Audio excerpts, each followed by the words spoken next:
क्रांती news, आवाज सर्वसामान्यांचा। शिवापूर फाट्याजवळ पाण्याच्या पाईपलाईनची गळती, नागरिकांना मोठा मनस्ताप। अकोल्याहून बार्शी टाकडीच्या दिशेने जाणाऱ्या रस्त्यावर शिवापूर फाट्याजवळील मातोश्री आश्रमासमोर पाण्याच्या पाईपलाईनमध्ये गळती झाल्यामुळे नागरिकांना मोठ्या अडचणींचा सामना करावा लागला। सूत्रांकडून मिळालेल्या माहितीनुसार ही गळती सकाळी सुमारे 6 वाजल्यापासून सुरू झाली असून हजारो लिटर पाणी वाया गेले। मात्र सकाळी 10 वाजेपर्यंत प्रशासनाकडून कोणतीही दुरुस्ती किंवा उपाययोजना करण्यात आली नाही।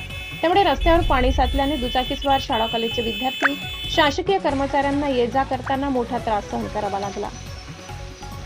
स्थानिक नागरिकांमध्ये प्रशासनाविरोधात नाराजी व्यक्त होत आहे। दरम्यान ही पाईपलाईन नेमकी कशी लीक झाली याचे कारण अद्याप स्पष्ट झाले नाही। महाराष्ट्र क्रांती न्यूजसाठी बार्शी टाकडी प्रतिनिधी असलम खान। अशाच नवनवीन बातम्या पाहण्यासाठी आमच्या महाराष्ट्र क्रांती न्यूज या YouTube चॅनलला लाईक करा, सबस्क्राईब करा आणि बेल आयकॉनला प्रेस करा।